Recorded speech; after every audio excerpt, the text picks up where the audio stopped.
Bonjour, bonjour. Allez, on est parti pour la session coaching sur le dîner. Une partie aussi importante que les autres dans ce module. Le pilier de l'alimentation. Vous savez qu'on est toujours dans la méthode Liponext, que l'on a trois piliers phares. L'alimentation anti-inflammatoire, selon plusieurs stratégies alimentaires, le pilier sport adapté et le pilier gestion psycho-émotionnelle. Donc, toujours dans le pilier alimentation, on voit aujourd'hui le module dit dîner. Toujours avec l'objectif de se libérer de nos symptômes, puisque l'origine, en fait, la cause de ces symptômes est forcément d'origine interne, organique, sanguine, etc. Et donc, on va aller chercher à se libérer des symptômes en s'attaquant aux causes. Pourquoi? Parce que tous ces symptômes, si on ne s'attaque pas aux causes, sont simplement cachés par la médecine conventionnée. Et donc, on va venir développer, malgré ce chiffon rouge que l'on pose sur les symptômes, des maladies encore plus graves. Je vous l'explique dans la méthodologie. Allez, on est parti. Donc, on va voir le dîner, les structures et aliments possibles dans ce dîner, le dîner Liponext, et donc des exemples, tout simplement, de dîners que vous retrouverez dans l'application, des recettes que l'on a effectuées déjà, et un petit mémo, toujours avoir à l'esprit, le dîner sur votre frigo, pourquoi pas vos placards. Allez, on est parti, parti 1, le dîner. L'idéal du dîner, c'est entre 18 et 19 heures. Bien sûr, en heure plutôt hivernale, mais respectez toujours quand même un temps de repos complet de votre système digestif qui s'applique au moins à 12 heures de non-ingestion la nuit. Donc, si vous pouviez dîner au plus tard entre 18 et 19 heures, ce serait l'idéal. Bien sûr, l'idéal, pourquoi? Pour avoir des dîners qui soient savoureux, qui soient de santé et d'équilibre et permettent à votre corps de se régénérer la nuit. Voilà pourquoi il est important de dîner léger. Mais dîner léger ne veut pas dire ne pas dîner et ne veut pas non plus dire ne pas se faire plaisir. On a vu la répartition de la journée pour 2000 kilocalories au petit déjeuner, donc le matin, 30% de nos apports, le déjeuner 35%, la collation 25%. Donc il reste un petit 10% pour le soir, pour ceux qui ne savent pas se passer du dîner, tout simplement. Allez, on est parti. On va continuer d'appliquer le dîner dans ce qui est le terme chronobiologie alimentaire, c'est-à-dire de donner que des aliments qui vont être susceptibles d'être digérés, assimilés et absorbés pendant ce temps nocturne, les combinaisons alimentaires, c'est-à-dire les interactions chimiques et biochimiques entre les aliments pendant leur digestion et leur absorption. Bien sûr, toujours des aliments anti-inflammatoires, puisqu'on est là pour éteindre les feux, et la micro-alimentation. On est parti. L'alimentation Liponex, c'est tout simple. Le bon aliment au bon moment, bien associé. Vous allez voir qu'on va avoir euh, deux, deux apports qui sont communs aux deux structures. Le premier apport sur les fruits et crudités, le deuxième apport sur de nombreux aliments communs et végétaux. Et vous allez voir qu'on n'aura pas besoin de structure 2. Il y a juste certaines attentions à porter si on a un dîner avec une structure animale, où là, par contre, il faudra faire attention de bien respecter certaines associations. Toutes les protéines animales ne sont pas assimilables le soir. Structure et aliments. Toujours classification G en vert pour glucides, P en rouge pour protéines, L en jaune pour les lipides, les apports de graisse, A pour aromates, mais aussi pour tout ce qui est apport oligo-éléments, micronutriments, etc., etc. On est parti. Les codes couleurs. Donc, vous êtes maintenant au dîner, vous avez dû voir que certains aliments sont acceptés au petit déjeuner, par exemple, mais ne seront pas forcément acceptés à d'autres heures, comme au déjeuner ou à la collation, ou bien là, nous allons voir lesquels ne sont pas euh, digérés, assimilés, absorbés par votre corps le soir ou alors qui sont inflammatoires et vous les repérerez vite avec leur vignette orange ou rouge. Les structures, toujours la même logique pour que ce soit simple d'un seul coup d'œil pour vous. Structure 1 avec les produits animaliers, structure 2 avec les produits végétaux. Donc, on est parti pour faire fruits et crudités, le premier rapport à avoir dans votre dîner. Toutes les crudités, vous allez voir, sont acceptées, à l'excepté de ce que l'on appelle les crudités à fibres dures ou ce que l'on appelle aussi les crudités à fort apport de cellulose, donc qui demandent énormément de temps d'assimilation dans les intestins, donc qui vont être plus difficiles à digérer le soir, puisqu'on va se coucher et donc le corps ne sera plus en activité et on a besoin de le laisser au repos la nuit. Un autre point que ces aliments que je vais vous lister apportent, c'est ce qu'on appelle la rétention d'eau. Ces fibres dures vont favoriser la rétention d'eau, donc le gonflement des doigts, des pieds, des chevilles, euh, certaines articulations, ou alors une rétention cellulitique, ce qu'on appelle la cellulite aqueuse, et donc vont provoquer des capitons, en fait, la peau d'orange, chez certaines personnes. En tout cas, ce sont des accélérateurs de rétention d'eau. Donc, on va les éliminer de notre repas du soir. Alors, qu'est-ce que vous allez retrouver comme aliments très fibreux et aqueux le soir à éviter? Les blettes, le céleri branche, la chicorée, le chou blanc, le chou chinois, le chou de Bruxelles, le chou de Milan, le chou frisé, le chou rouge, le cresson, les endives, les épinards, le fenouil, la mâche, le navet, les oignons, le panais. Là, on est dans le cru, hein, cru et râpé, hein, d'accord? Le pâtisson. Non, non, ça, c'est tous des aliments corrects. Pardon, les salades, la rhubarbe, oui. Et le maïs. Le maïs, c'est pour son taux de sucre et parce que le soir, il est inflammatoire. Donc, je reprends. Excusez-moi, j'ai fait une erreur d'explication.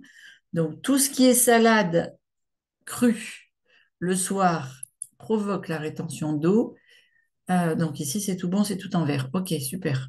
J'étais en train de loucher avec mes lunettes. Rhubarbe et salade. Donc, forcément, vous avez vu, toutes les salades sont répertoriées. Donc, on vous les a répertoriées à nouveau sur une feuille bien à part pour que vous vraiment vous compreniez que toutes ces fibres dures, toutes ces feuilles cellulosiques vont provoquer la rétention d'eau ou la cellulite. D'accord? Donc, surtout, évitez-les de votre dîner, lors de votre dîner. Les fruits. Alors, bien sûr, si vous respectez l'apport avant 19 heures, vous pouvez consommer des fruits en crudité sans souci, en départ de repas. C'est surtout ça l'important.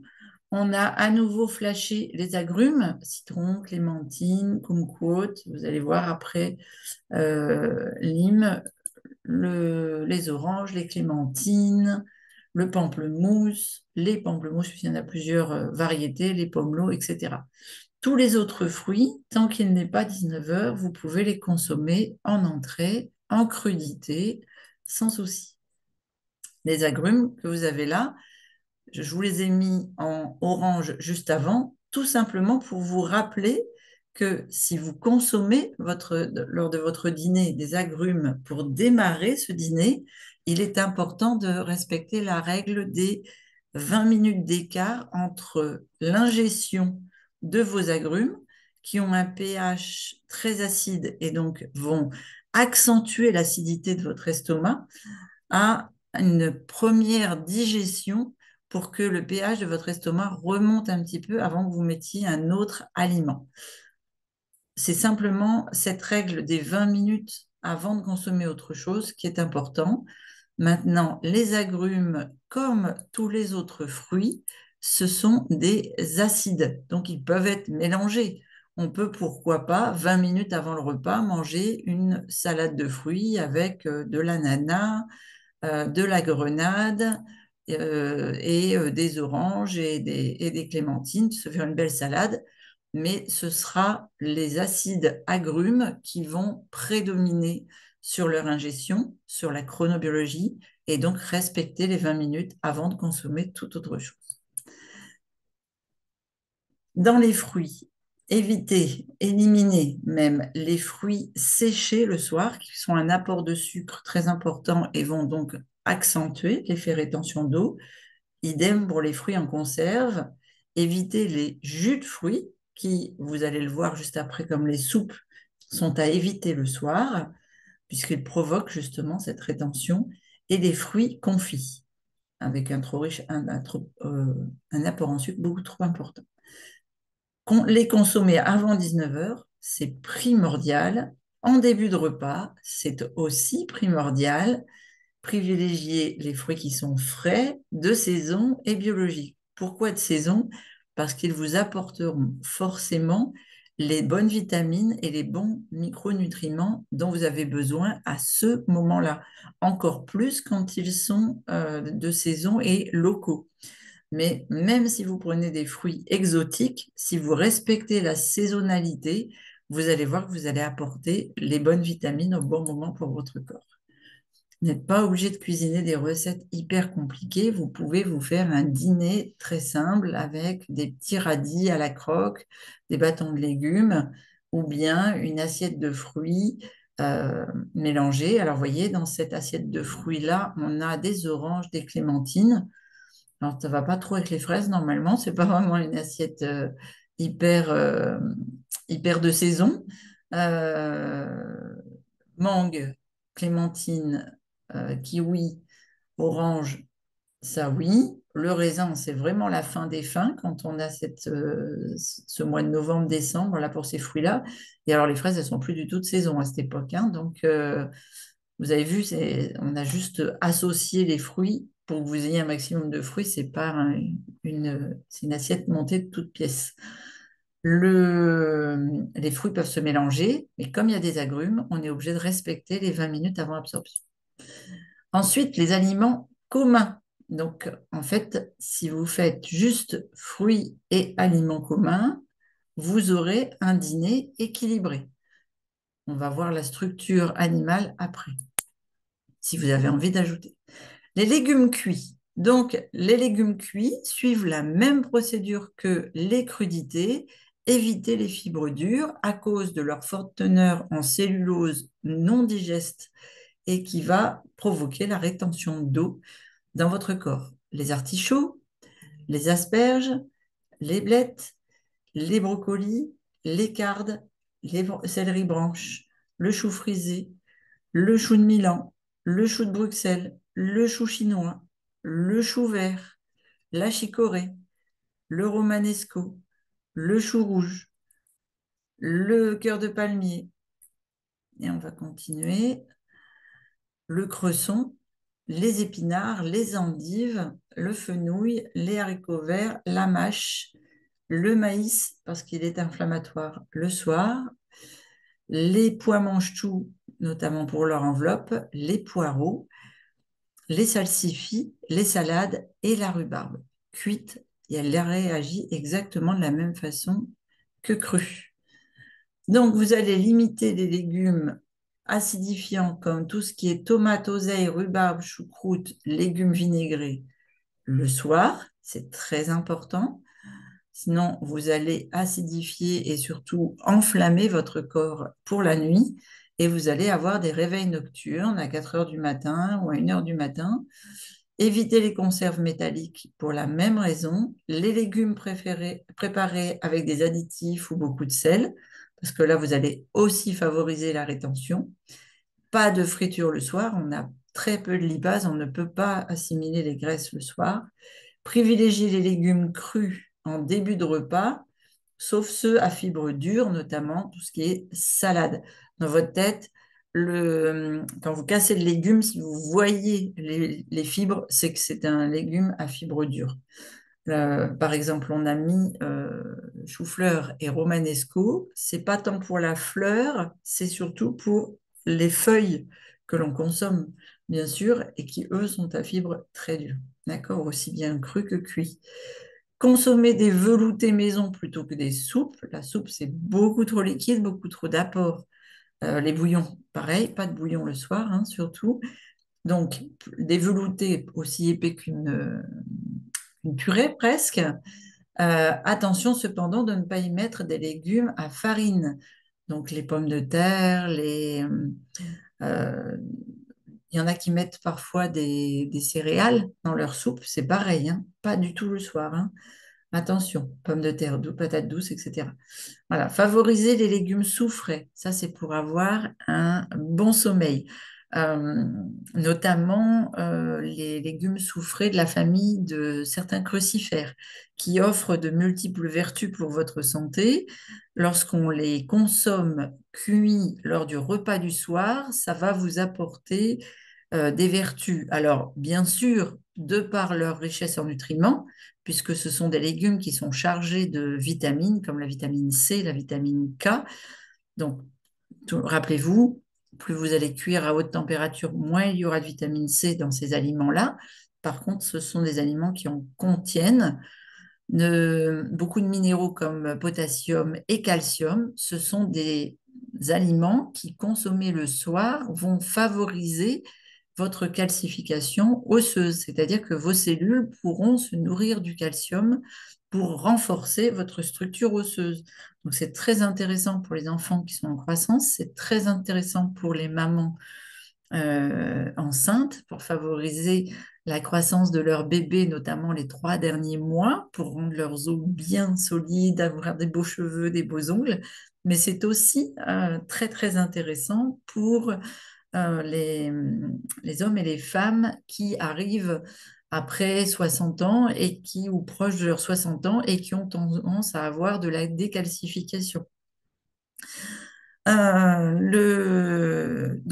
consommation de légumes soufrés, donc là je vous ai donné quelques exemples, brocoli, chou-fleur, chou de Bruxelles, réfort, rutabaga, va vous permettre aussi de réduire l'inflammation. Pourquoi? Parce que ce sont des antioxydants. Alors, le nom de l'antioxydant contenu dans ces légumes, c'est le sulforaphane qui aide en fait à combattre le stress oxydatif qui a été apporté par la journée, qui a été apporté par l'activité physique, par le mouvement, etc. Et donc va diminuer l'inflammation dans le corps. Le fait de manger ces légumes-là le soir va réduire l'inflammation et favoriser la récupération cellulaire pendant le sommeil. En plus, ce sont des aliments qui sont riches en fibres solubles quand ils sont cuits. Donc, ça va vous aider à réguler la digestion, favorisant, je dirais, un transit intestinal régulier, plein, qui va prévenir la constipation, vous éviter de vous lever la nuit et qui va provoquer vos premières selles à la réactivation de votre système digestif, c'est-à-dire à peu près 2 heures après votre lever le matin. Euh, En plus, un autre avantage des légumes soufrés, alors peut-être je ferai une capsule juste là-dessus, c'est que ça soutient le système immunitaire, ça a un potentiel anticancéreux très très important et ça a un effet pro-anti-inflammatoire. Mais oui, je ferai une capsule spécifiquement là-dessus, juste après le dîner.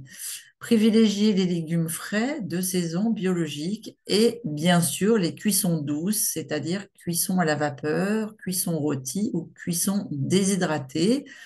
Donc vapeur, rôti, vapeur en général c'est 90 degrés. Rôti, si vous rôtissez au four, vous faites attention de ne pas le monter au-dessus de 160 et déshydrater, le top c'est à 40 degrés. Les champignons sont tous bons le soir. Vous en avez des particulièrement étoilés, tout simplement parce qu'ils apportent un côté umami à vos plats, une saveur douce et gourmande, qui fait qu'on a l'impression d'avoir vraiment des dégustations de repas gastronomiques. Les protéines vertes sont toutes valables le soir. On vous en a mis quelques-unes ici, sauf bien sûr le sétan, tout simplement parce qu'il contient du blé. Le sétan, c'est du gluten cuit sous forme de rôti, hein, donc le, il est banni de l'alimentation lipodex, tout simplement, pas seulement du dîner. Voici quelques légumineuses que vous pourriez consommer le soir, qui sont toutes bonnes le soir. Et le top, c'est que ça vous apporte beaucoup de protéines. Il est important de ne pas les surcuire et de ne pas les prendre en bocaux pour les prendre surgelés ou alors les faire tremper de la veille quand ils sont secs ou du matin, par exemple, pour le dîner, et de les faire cuire une vingtaine de minutes à la vapeur, à l'eau, comme vous le souhaitez, mais pas plus de 20 minutes, parce qu'au-delà, ça se transforme en glucides complexes, c'est-à-dire en sucre. Et vous n'avez pas besoin d'apport de sucre le soir. Les algues sont toutes parfaites le soir, elles vous apportent vraiment des goûts exquis. Le kombu, un goût umami, l'agar-agar, une belle texture. Voilà, vous avez vraiment un choix dans les algues non négligeable avec un bel apport de protéines, avec quasi pas de calories. Les graines germées sont toutes correctes. Évitez peut-être la moutarde si vous êtes enflammé, mais on ne l'a pas mis exprès volontairement ici, mais on m'a posé la question aujourd'hui, donc c'est pour ça que je le précise. Les graines du dîner comme les graines germées, elles sont toutes valables. Et ici, vous avez justement la moutarde qui est mise en inflammatoire. Donc, il faut vraiment éviter les aliments inflammatoires le soir. Sinon, déjà, un, votre nuit ne sera pas réparatrice. Et deux, euh, vous n'allez pas régénérer les bonnes cellules et vous vous lèverez plus ou moins fatigué ou plus ou moins encollé.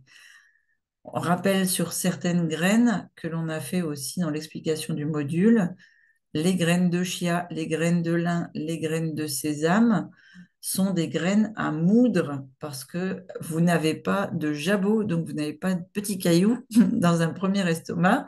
Vous ne savez pas les broyer.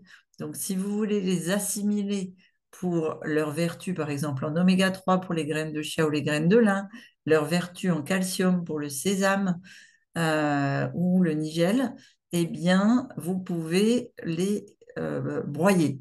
Si vous les broyez, toutefois, faites très attention de bien les conserver au frigo, pas plus de 7 jours, d'accord, dans un bocal qui ferme hermétiquement. Le fenugrec est aussi un apport en sésame et en vitamine C très appréciable qu'il faut broyer parce que ce sont des graines très dures, aussi dures que des petits cailloux. OK, et une goutte d'eau ici, c'est simplement quand on cherche à faire, par exemple, à remplacer la texture du blanc d'œuf, si on veut avoir du mucilage, donc un côté un petit peu gélatineux, comme nous apporterait l'agar-agar, eh bien, vous avez le choix entre graines de chia, graines de lin, graines de plantain, sans souci pour ce côté un peu mucilage et gélatineux. Dans une sauce, c'est particulièrement goûteux parce que ça va faire une sauce qui va couvrir vos aliments. Ensuite, toutes les herbes aromatiques sont excellentes le soir, sans souci. La menthe va être à broyer plus que à hacher, si vous voulez en développer pleinement les parfums. Pareil pour la mélisse. Vous savez que quand on fait un mojito, on écrase avec un pilon la menthe. On ne la cisèle pas. En tout cas, si vous voulez qu'elle développe tous ses parfums, c'est comme ça qu'il faut la consommer. Les huiles de cuisson, donc pas de graisse animalière le soir. Tout simplement parce qu'on a un taux de lipase, c'est-à-dire les enzymes de digestion des graisses le soir qui est très bas. Donc, moins vous en consommez, mieux c'est. préférez, si vous faites de la cuisson, des huiles de coco ou l'huile d'olive qui supportent la température de cuisson. Dans les épices, attention à la baie de genièvre qui est acidifiante, donc qui peut vous créer de l'inflammation. La cardamone et la cannelle, bah, si vous êtes avant 19 heures, pas de souci. Par contre, comme on a tendance à dîner assez tard en Europe, je préfère vous la mettre en orange en vous disant attention à ce que vous consommez le soir. Évitez d'aller titiller en fait votre insuline. Voilà, tout simplement. L'ail frais comme l'ail semoule sont bons le soir. On a mis l'ail semoule dans les épices tout simplement parce qu'il est séché et il a ce côté qui rappelle un peu la caramélisation quand l'ail est séché. Et donc, il a un petit côté umami et qu'on va mettre, par exemple, dans les sauces ou les choses comme ça. Les autres épices à éviter le soir, donc ça va être la fève tonka et la lavande, ainsi que la muscade. La muscade, tout simplement parce qu'elle a des vertus plutôt inflammatoires quand elle est consommée le soir, un peu comme les piments. La fève tonka et la lavande, ça va être plus comme la cannelle qu'on vient de voir précédemment, parce que ils ont ce côté. On aurait pu mettre aussi, par exemple, la fève de cacao crue. Ça va aller titiller notre insuline et on n'en a pas besoin la nuit. La levure maltée, il existe. La levure maltée, c'est une levure de malt. Le malt n'est pas du gluten. Vous pouvez consommer de la levure maltée lorsque vous êtes allergique au gluten. D'autres épices, c'est les mêmes. Hop là, on continue. Le poivre noir inflammatoire, préférez le poivre blanc. Petite précision sur les poivres. Si vous consommez du poivre, préférez les poivres qui sont en grains entiers et mettez-les dans un moulin pour les moudre minutes. D'abord, vous aurez beaucoup plus de vertus et ensuite, vous aurez une qualité de baie beaucoup plus impressionnante et beaucoup plus forte que tous ces mélanges que l'on retrouve en poudre qui sont très souvent apparentés à des cochonneries, voire à des poussières pour vendre plus au kilo. Le paprika fumé, ce n'est pas du paprika qui a été fumé. Le paprika fumé, c'est une épice qui a un goût umami particulièrement puissant. Donc, à favoriser quand vous voulez rendre vos repas particulièrement onctueux. Et préférez des sels non raffinés aussi, des gros sels en grains que vous mettez dans un moulin, c'est parfait. On continue avec les condiments. Alors, il y a très peu de condiments dans la méthode Liponext, encore plus le soir, tout simplement parce que le vinaigre qu'ils contiennent quasi tous est très inflammatoire pour votre corps. Donc, évitez absolument d'avoir du cap, du chutney, des cornichons, des pickles, de la moutarde, du vinaigre tout court, du ketchup, la mayonnaise, parce que ça a un apport inflammatoire. Le wasabi c'est l'épice, en fait, c'est le piment qui va créer l'inflammation. Le soja sucré, c'est son apport de sucre qui va provoquer l'inflammation dans votre repas du soir. Donc, ce n'est pas bon. Préférez le soja salé. Alors, méfiez-vous. Il existe maintenant des sauces soja à base de blé. Alors, ça s'appelle sauce soja, sauf que c'est pas du soja qui est dedans, c'est de la sauce, c'est du blé. Donc, faites attention que ce soit bien la sauce soja de graines de soja qui ont été lacto-fermentées, salées pour son petit goût umami, comme le tamari par exemple, qui est ici, euh, qui est un soja à fermentation lente et à basse température qui respecte complètement votre équilibre corporel. Et la sojanaise, vous pouvez pourquoi pas faire votre propre sauce soja, un peu comme une mayonnaise maison. Les laitages végétaux, amandes, oui. Chanvre, oui. Coco, oui. Noisettes, oui. Cajou, oui. Tous les autres, non. Je vais faire aussi une capsule sur le soja, tout simplement parce que le lait de soja industriel est inflammatoire et en plus, il a il fait, en fait, il contient ce qu'on appelle des phytoœstrogènes qui sont bloqués à cause des cuissons à haute température dans la fabrication du lait de soja. Puis en plus, franchement, le lait de soja industriel, c'est comme le lait végétal industriel dans les boîtes en carton. Il y a quasiment rien en apport de soja à l'intérieur, comme il y a quasiment rien quand on voit des laits d'amande à 3% d'amande à l'intérieur, et euh, alors que on paye 2 euros le litre d'eau, c'est un peu se moquer du monde.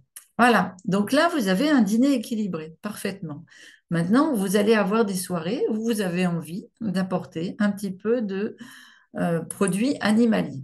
Donc, sachez que le soir, si vous voulez bien dormir, si vous respectez l'horaire de dîner et que vous avez quand même une envie de volaille donc, ou de lapin, vous pouvez.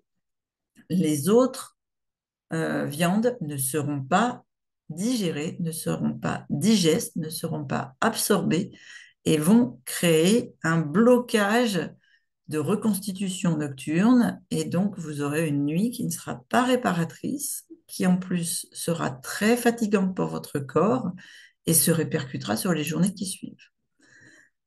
Maintenant, c'est un libre choix. Pour les viandes lors du dîner, il est important de limiter votre consommation à un maximum de 2 fois par semaine.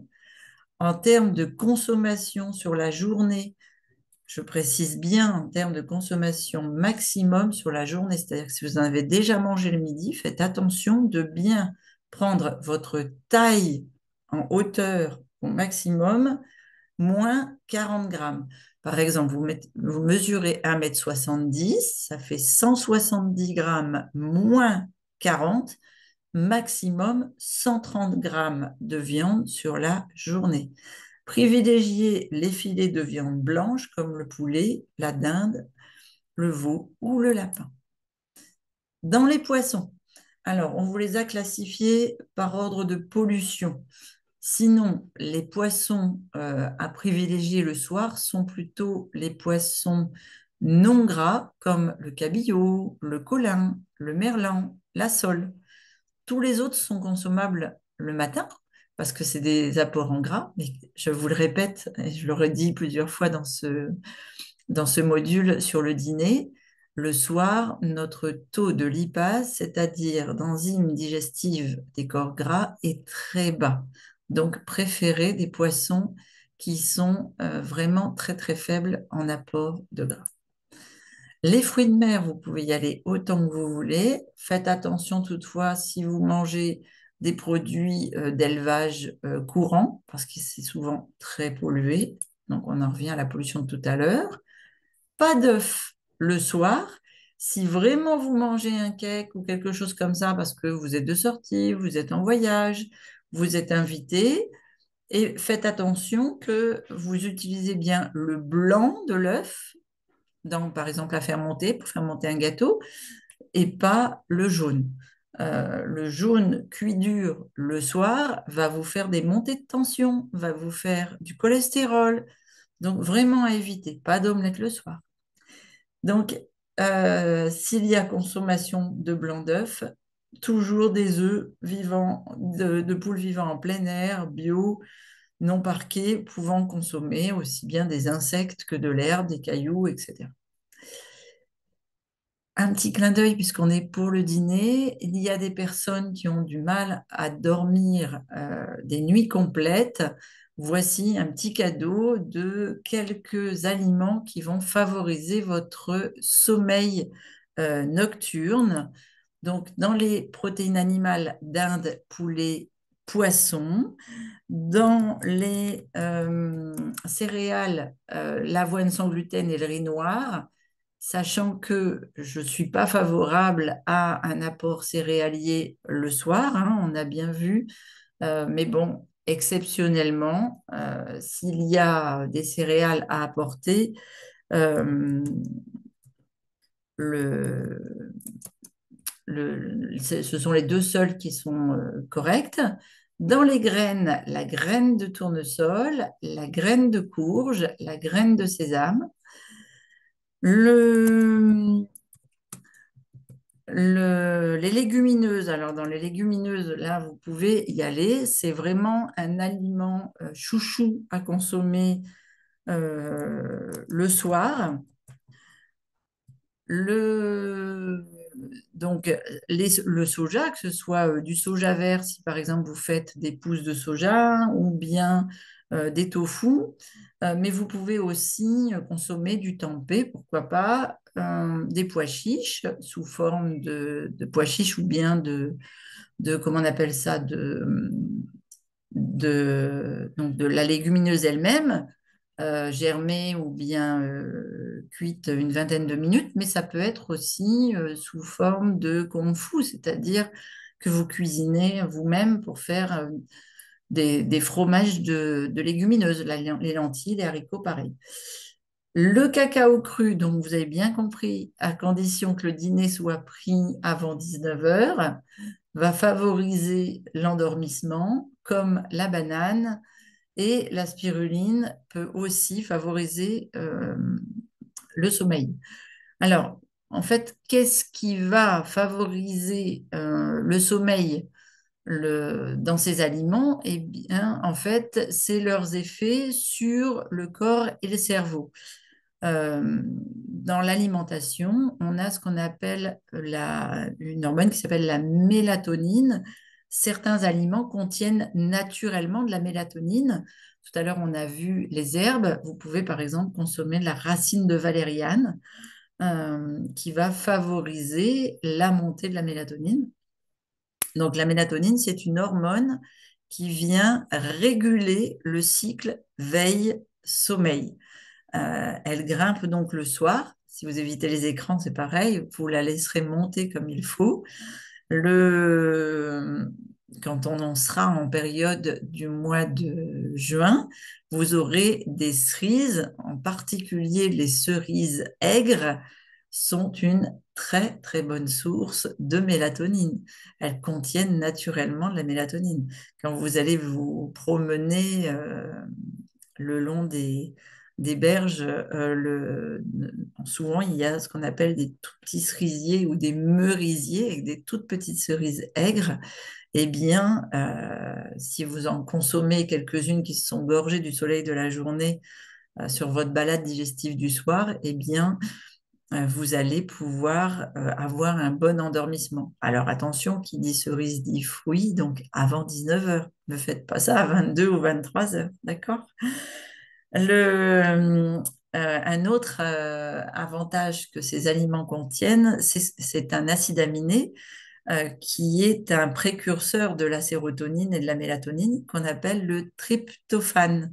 Donc c'est pareil, ce sont tous des aliments que si vous prenez au moment de la collation, vers 17h30 par là, eh bien, ces aliments riches en tryptophane vont, donc notamment la dinde, le poulet, euh, les poissons, et puis tout ce qui est noix et graines, eh bien, ça va favoriser la montée de la mélatonine et puis ce qu'on appelle le précurseur de la sérotonine, c'est-à-dire l'hormone du bonheur.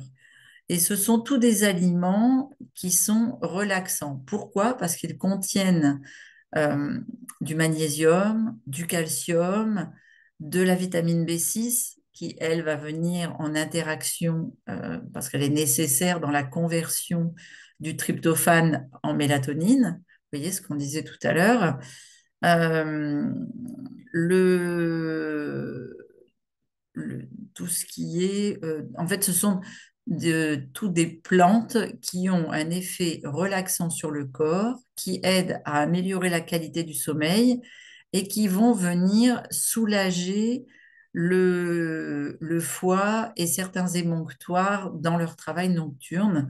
Et vous savez que si on veut régénérer notre corps, améliorer la qualité de notre sommeil, eh bien, c'est une excellente pratique d'hygiène que de remplacer nos aliments traditionnels par ces aliments-là pour nous permettre de maintenir un sommeil régulier, confortable et régénérateur de cellules. Voilà, on a terminé le dîner. Tout ça, alors ça c'est les dîners à la française. Est-ce que vous pensez? Question du jour. Vous pouvez me répondre en dessous si vous voulez du module. À votre avis, est-ce que ce sont des dîners idéaux? Paella, poulet, riz, poisson, escalope milanaise. Bon, c'est pas très français d'ailleurs, hein. On dit dîner à la française, mais c'est parce que avec des frites, lasagne avec de la viande et du gluten, pâte à la bolognaise, raclette, ragoût. C'est souvent ce qu'on retrouve quand on est invité ou bien dans les restaurants. Sincèrement, c'est à fuir. Là, il faudrait qu'on mette une énorme croix rouge catastrophique, à moins que vous vouliez vous payer une belle flambée. Voilà. Sinon, plongez-vous dans l'application Liponext. Vous allez trouver de belles recettes. Dans les crudités, des champignons marinés, des carottes râpées, des veloutés crus, des bouchées fraîches quand on arrive au moment de l'été et du printemps, là, de concombres ou de courgettes à déguster le soir, tartelettes aux choux rouges, purée d'avocat au concombre. Euh, alors, moi, quand j'ai des invités le soir, je fais des choses comme ça, comme par exemple du risotto de panais et de la mousse de betterave, salade de courgettes râpées. Quand on dîne tôt et que c'est plutôt un buffet dînatoire, eh bien, pour l'apéro, par exemple, des gazpachos de melon, des veloutés de courgettes. C'est très épais, hein. Là, le velouté de courgettes, pois et menthe, la cuillère, elle tient dedans, hein. C'est presque une purée. Taboulé libanais avec soit du chou-fleur, soit du brocoli, des salades de coquelicots. Ça, c'est quand j'ai pu faire des belles balades dans les champs, de la moussaka végétale, des papillotes de poisson, si vraiment vous avez besoin de manger des protéines animales le soir, poulet au paprika. Là, on a des boulettes végétariennes, du curry de pois chiche avec du lait de coco, des burgers de haricots rouges. Voilà. Alors, c'est des plats très consistants, mais sont tous de vrais régals au niveau gustatif. Et si vous avez du monde et que vous dînez, vraiment, plongez-vous plutôt dans ces recettes-là que dans d'autres. Voilà. OK? Et faites très attention aux horaires. Vous allez pouvoir vous régaler dans l'appli. Un petit mémo de récap sur ce dîner. Donc, c'est un repas optionnel. Si vous ne dînez pas un soir alors que vous avez eu un super équilibre entre le petit déjeuner, le déjeuner, c'est-à-dire le repas du midi, et la collation, vous n'avez pas besoin de dîner. Je crois que je dîne peut-être une fois par trimestre. Ça doit m'arriver. Sinon, ça ne m'arrive jamais. Faites attention de vous coucher 3 heures après avoir dîné ou alors prévoyez votre dîner de bonne heure. Commencez toujours par le cru, comme chacun de nos repas. Le fruit en début de repas, si vous dînez avant 19 heures, d'accord? Toujours respecter les fruits entre 13 et 19 heures. Pas de liquide autre que les veloutés très épais. J'aurais pu ajouter, à moins de vouloir se payer une belle tranche de cellulite ou de rétention d'eau. Piochez dans les aliments qui favorisent le sommeil, ça vous fera du bien.